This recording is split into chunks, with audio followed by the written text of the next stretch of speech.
The study panel was not called MJ-12. In fact, the study panel was never called MJ-12. Another NSC memo, NSC 10/5, further outlined the duties of the study panel. These NSC memos and secret executive orders set the stage for the creation of MJ-12 only 4 years later. Now it gets nasty. Secretary of Defense James Forrestal began to object to the secrecy. He was a very idealistic and religious man who believed that the public should be told. When he began to talk to leaders of the opposition party and leaders of the Congress about the alien problem, he was asked, which is a polite way of saying you're fired, to resign by Truman.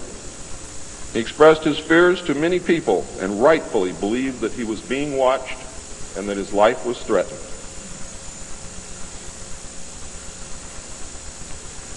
This was interpreted by those who were ignorant of the facts as paranoia, because most people had no knowledge of what was really going on. Forrestal later was said to have suffered a mental breakdown and was admitted, they say, actually, he was committed to Bethesda Naval Hospital against his will. In fact, it was feared that Forrestal would begin to talk again and he had to be isolated, discredited, and shut up. Sometime in the early morning of May 22nd, 1949, agents of the CIA tied a sheet around his neck, fastened the other end to a fixture in his room, and threw James Forrestal out the window. The sheet tore, and he plummeted to his death, and he became one of the first victims of the cover-up.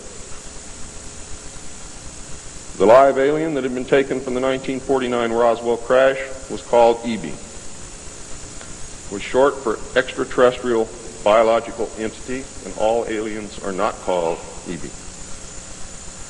EB had a tendency to lie, and for over a year would give only the desired answers to questions asked. Those questions which would have resulted in an undesirable answer went unanswered. At some point during the second year of captivity, he began to open up, and the information derived from EB was startling, to say the least. And this compilation of his revelations became the foundation of what would later be finished, called the Yellow Book. Photographs were taken of EB, which among others, I and Bill English were to view years later in Grudge 13. Why do they keep the aliens in a Faraday-shielded environment? Because they have a tendency to disappear right through walls. And if you can prevent the transmission of electromagnetic energy, you can stop them from doing it.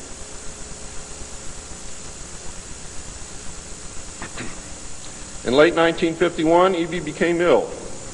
Medical personnel had been unable to determine the cause of EB's illness and had no background from which to draw. EB's system was chlorophyll-based, and he processed food into energy much the same as plants. Waste material was excreted almost exactly the same as plants. It was decided that an expert in botany was called for.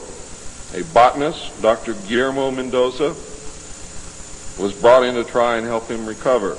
Those of you who have been looking for him on medical lists will not find him there. He was a PhD in botany.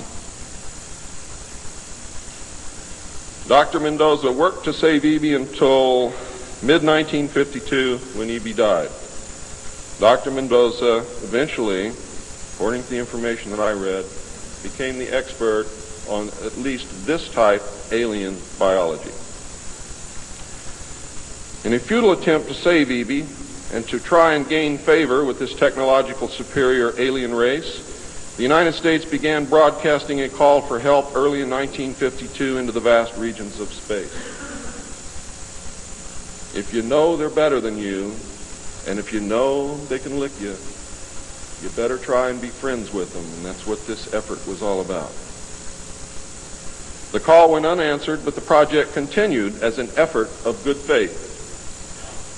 President Truman created the super-secret National Security Agency by secret executive order on November 4th, 1952, and until recent years, there wasn't one in 50,000 people in the United States who even knew it existed. Its primary purpose was to decipher the alien communications and language and establish a dialogue with the aliens.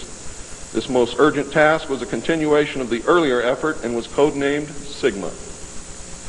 The secondary purpose of the NSA was to monitor all communications and emissions from any and all devices worldwide for the purpose of gathering intelligence, both human and alien, and to contain the secret of the alien presence. Project Sigma, ladies and gentlemen, was extremely successful.